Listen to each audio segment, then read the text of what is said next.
এটা ছিল আমার 2024-এর লাস্ট ব্রাইড, আর তাকে আমি সাজাতে চলে গেছিলাম জয়গাতে। আর আমাদের বুকিংটা ছিল এইভাবে যে আগে আমরা পার্টি মেকআপ সাজাবো, তারপরে আমরা ব্রাইড সাজাবো। সেই কথা মতো আমরা পার্টি মেকআপের জন্য ওয়েট করতে করতে ফাইনালি আমরা পার্টি মেকআপ গুলো সবগুলো ডান করে ফেললাম একে একে। আর প্রত্যেককে দেখো কত সুন্দর লাগছে দেখতে। প্রথমে আমি খুব ভয় পাচ্ছিলাম, যে মনে হচ্ছিল যে এত জনের মাঝখানে কিভাবে সাজাবো, একটা গ্যাদারিং এর সৃষ্টি হতে পারে। কিন্তু না, ওরা এত সুন্দর করে সব ম্যানেজ করে রেখেছিল যে ওরা 5 জন ছাড়া ঘরে আর কাউকে ঢুকতে দেয়নি। বিশেষ করে এই যে পিছনে দেখতে পাচ্ছ, ওর নাম কুসুম, বুকিংটা ওই করেছে আমাকে। এবার ওদেরকে সাজানোর পরে আমরা সোজা চলে গেলাম জয়গার শাহ ভবনে।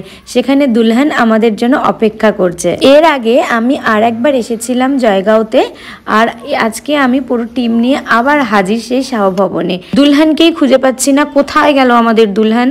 তো যাই হোক, খুঁজতে খুঁজতে আমরা একটা রুমে ঢুকলাম। সেই রুমে